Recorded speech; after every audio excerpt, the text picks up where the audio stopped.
Bonjour à tous, dans la dernière vidéo nous avons parlé du marché des indices avec les actions. Nous avons également dit que nous détaillerons les autres marchés dans une autre vidéo. C'est chose faite, aujourd'hui nous allons voir les matières premières, le forex, les dérivés, les obligations et nous ferons ensuite une aparté sur les cryptos. D'abord, il existe un marché assez connu, celui des matières premières, aussi appelé les commodités. Les principales matières premières échangées sont l'or, le pétrole, le gaz, mais absolument tout peut être échangé, le blé, le bois, l'argent. Ces matières premières sont, pour mieux s'y retrouver, classées en catégories, qui sont, pour faire simple, énergie, métaux et agricoles. Et comme vous pouvez le voir, vous avez à chaque fois plusieurs exemples à l'écran.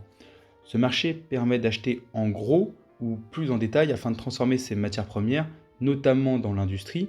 En effet, les industriels s'en servent beaucoup afin d'acheter ces ressources pour leur utilisation. Les marchés les plus importants pour les matières premières les plus importantes sont en règle générale ouverts toute la semaine, du lundi au vendredi de minuit 55 à 22h55. Et pour finir, ce qu'il faut vraiment retenir, c'est que ces matières premières peuvent s'échanger et se trader comme des actions ou des monnaies. Monnaie que je te laisse donc développer.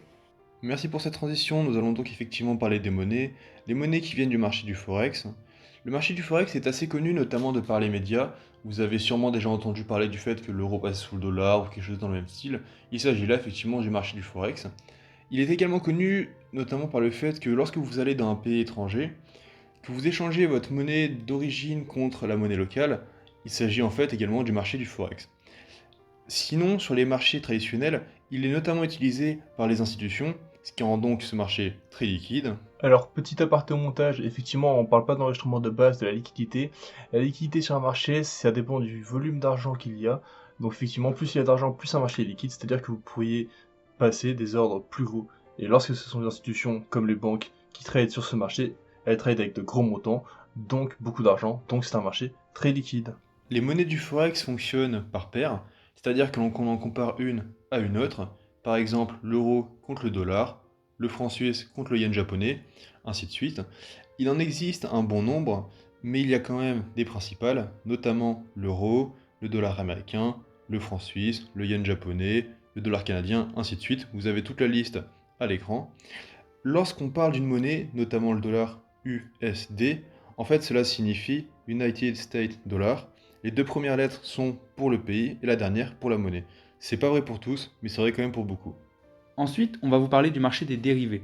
Alors, contrairement aux autres marchés vus précédemment que vous connaissiez certainement au moins de nom, celui-ci est beaucoup plus niche. En effet, les dérivés sont surtout utilisés comme des outils de spéculation et non pas comme un investissement.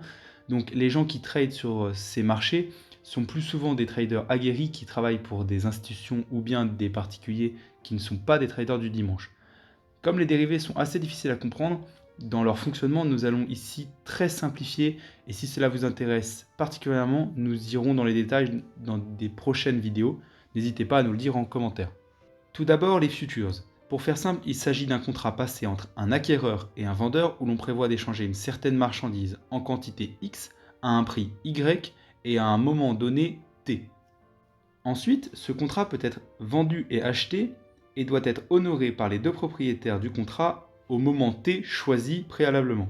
Ensuite, les forwards, donc de gré à gré, il s'agit de la même chose que les futures, donc des contrats d'échange dans le futur, mais en dehors du marché, donc OTC, over the counter, bien souvent utilisés par les institutions, les assurances, les banques et autres. Ensuite, il existe encore les CFD, Contract for Difference. Ils sont similaires aux futures puisqu'il s'agit de contrats entre deux parties où l'on prévoit l'échange de quantité X de marchandises à un prix Y, mais à la différence des futures, dans les CFD, il n'y a pas de date de fin.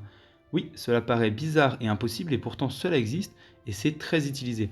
Pour faire simple, avec un CFD, on spécule sur la variation de prix d'un contrat futures. Je vous avais prévenu que leur fonctionnement était dur à comprendre et qu'il faut un peu s'accrocher. Et encore, ceux-là sont les plus abordables, il en existe encore beaucoup d'autres. Toujours en restant dans les dérivés, nous allons maintenant parler des swaps. Les swaps sont des échanges qui ont lieu principalement entre des grandes institutions, comme des banques ou des entreprises par exemple, sur le marché OTC, donc de gré à gré. Ils consistent simplement à échanger différents produits ou actifs. Cela peut par exemple être des matières premières, des devises, donc des monnaies, ou même des contrats. Pour pouvoir mieux vous présenter cela, j'ai décidé de passer par un schéma qui parle de swap de taux d'intérêt, affiché à l'écran. Dans le cas du schéma présenté à l'écran, il s'agit d'un swap de prêt entre deux entreprises. Imaginons qu'une entreprise A ait un prêt à taux variable auprès de sa banque et qu'une entreprise B ait un prêt à taux fixe auprès de sa banque. Si elles le souhaitent, elles pourront réaliser un swap d'intérêts qui permettra donc à l'entreprise A de payer à taux fixe ses intérêts et à l'entreprise B de payer à taux variable. C'est un exemple de plein de swaps qui sont possibles. Celui-là, il me paraissait assez parlant et assez intéressant. Globalement, j'espère que vous avez compris comment fonctionnent les swaps, quel est leur intérêt dans la globalité. Sinon, n'hésitez pas à nous en faire part en commentaire. On pourra peut-être revenir dessus dans une future vidéo. Nous allons donc maintenant parler du dernier dérivé que nous allons aborder dans cette vidéo, les options. Les options, c'est en réalité très simple. Une option d'achat ou une option de vente d'un certain actif choisi auparavant, à un prix également choisi, à une date également choisie. Prenons l'exemple du Bitcoin.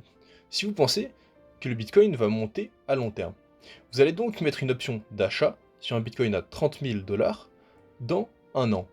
Si dans un an, le Bitcoin vaut plus que 30 000 $, alors vous allez pouvoir faire fonctionner votre option pour acheter un Bitcoin à 30 000 $ et ainsi soit le revendre au prix du marché pour réaliser une plus-value, soit le garder pour potentiellement attendre qu'il monte ou autre. Si le prix du Bitcoin par contre descend, dans ce cas-là, vous ne serez à la fin de l'option pas obligé de l'acheter. Vous pouvez quand même, mais vous n'avez aucun intérêt étant donné que le prix du marché est en dessous et donc que vous y perdrez de l'argent et que si vous voulez un Bitcoin à cette date, vous pourrez l'acheter directement au prix du marché. Cependant, dans ce cas-là, vous avez quand même perdu quelque chose car une option, non, ce n'est pas gratuit. Pour acheter une option, il faut débourser une certaine somme qui sera bien plus faible, dans ce cas-là par exemple 1000 $, et vous aurez quand même perdu ces 1000 $. J'espère donc que vous avez bien compris ce qu'est une option, que c'est effectivement une option d'achat et non une obligation d'achat, et puis globalement ça fonctionne pareil à la vente qu'à l'achat. Mais du coup, pourquoi avoir inventé et surtout pourquoi utiliser ces dérivés? Un des principaux intérêts est de celui de pouvoir utiliser des effets de levier. Oui, ces fameux effets de levier dont on entend toujours parler, mais dont finalement on ne comprend pas grand-chose. On les développera dans une vidéo. Mais pour faire simple, cela permet de décupler sa mise et donc potentiellement ses gains mais aussi ses pertes sans avoir besoin d'avancer l'argent, mais surtout d'immobiliser plus d'argent dans le trade en question. Nous allons maintenant parler des obligations. Les obligations sont des titres émis par des entreprises ou des États qui sont principalement utilisés pour se couvrir contre le risque étant donné que leur prix fluctue peu. Ils ne sont donc pas beaucoup utilisés pour la spéculation. Une obligation, concrètement, qu'est-ce que c'est? C'est un prêt en échange d'une promesse de remboursement et d'une promesse d'intérêt régulier.